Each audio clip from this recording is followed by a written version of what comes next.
ఇక్కడ చెత్తబుట్ట వల్ల మాకు చాలా డిస్టర్బెన్స్ అవుతుంది. దానివల్ల చెత్త ఎక్కువ 4 రోజులు వేసేస్తున్నారు సార్. ఒక వీధి కాదు, ఒక 4-5 వీధులు వేస్తున్నారు. ఈ చుట్టుపక్కల ఇల్లులు మొత్తం ఉన్నాయి సార్. ఎక్కడ కూడా ఖాళీ ప్లేస్ కాదు ఇదైతే. కాకపోతే చెత్తబుట్ట పెట్టారు కానీ ఇప్పుడు ఒక వీధి అయితే పర్లేదు, 4-5 వీధులు వేసేస్తారు. ఇక్కడ కరెంటు పోలు, ఈ వాటర్ పైపు, దీనివల్ల ఇది మెయిన్ రోడ్ లాగా ఇప్పుడు కూడా నిరంతరం బస్సులు వెళ్తూనే ఉంటాయి. పిల్లలకు స్కూల్కి కూడా చాలా ఇబ్బంది పడుతున్నాము. దానివల్ల చెత్త ఎత్తకపోవడం వల్ల ఆ పొగ ముట్టించారు. దానివల్ల కాలుష్యం మొత్తం వీధుల్లో మొత్తం ఆ పొగ మొత్తం తిరిగిపోతూ మా ఇంటికి కూడా వచ్చేస్తుంది సార్. అది పీల్చితే మా ఆరోగ్యాలు లేట్ అవ్వాలి. దానికోసం మేము ఇప్పుడు ఇలాగ మాట్లాడుతున్నాము. దీన్ని ఎలాగైనా ఇక్కడ నుంచి తొలగించాలనే బాధ్యత మాది సార్. అలాగని మేము ఎన్నో పిటిషన్లు పెట్టాము. ఎన్ని చేసినా కూడా మాకు ఎవరు సహకరించలేదు. మా పిల్లల హెల్త్ ఇష్యూస్ వల్ల చాలా ప్రాబ్లం అయ్యింది.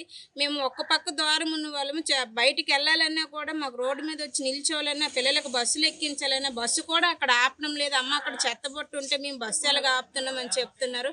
ఈ కొల